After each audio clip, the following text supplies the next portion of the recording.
ইয়াকফিকাল আমানুল কলিল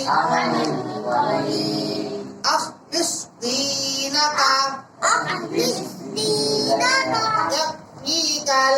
ইয়াকফিকাল আমানুল কলিল হাদিস শরীফের অর্থ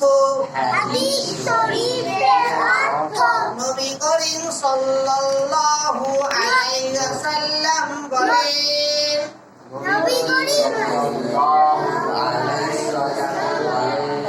তোমার ঈমানকে খাঁটি করো, অল্প আমলে নাজাতের জন্য যথেষ্ট হইবে।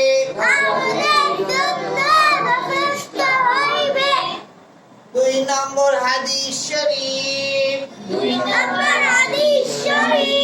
খায়রুকুম মান তাআল্লামাল কুরআনা ওয়া আল্লামাহু। পারবা? খায়রুকুম মান তাআল্লামাল কুরআনা ওয়া আল্লামাহু।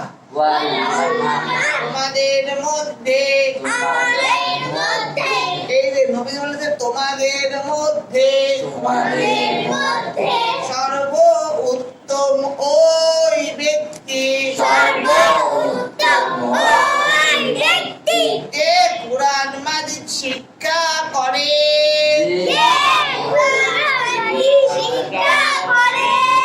এবং অপরকে শিক্ষা দেয়।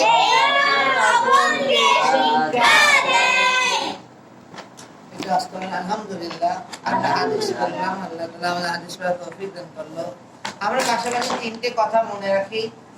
1 নম্বর, কালকে শুক্রবার জুম্মার সালাতের জন্য হাতের নখ পায়ের নখ সুন্দর করে কেটে নেবেন। 12টা বাজার আগেই পরিষ্কার পরিচ্ছন্ন ড্রেস পরবেন। দামি পোশাক পাওয়া লাগবে এমন না, আপনি যত জামা কাপড় আছে ওখানে পরিষ্কার পরিচ্ছন্ন আতর ও পবিত্র সহ আপনি পরবেন। মেয়েরা সুন্দর বোরকা পরবে, হেজাব পরবে। মেয়েরা আতর সুগন্ধি বাড়ির ভিতরে ব্যবহার করবে, ছেলেরা আতর সুগন্ধি দাদা ব্যবহার করবেন। করে মসজিদে ইমাম সাহেবের কাছাকাছি বসবেন। ইমাম সাহেব যেটা বলে সেটা আপনারা আমল করার চেষ্টা করবেন। মসজিদে সবার আগে যাবেন। কালকে সব অনুষ্ঠান শোনা হবে, কালকে শোনা হবে।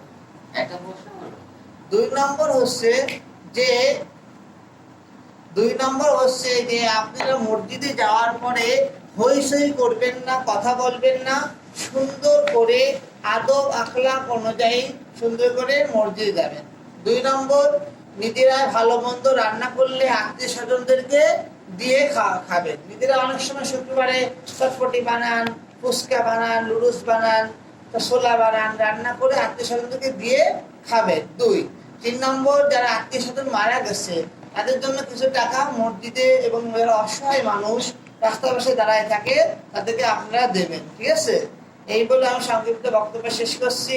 যারা কাছে এবং দূরে এই কুরআন হাদিসের কথা শুনলেন তাদেরকে অনেক ধন্যবাদ। ভালো থাকেন, সুস্থ থাকেন, এই বলে আমার প্রোগ্রাম শেষ করছি। আসসালামু আলাইকুম ওয়া রাহমাতুল্লাহি ওয়া বারাকাতুহু।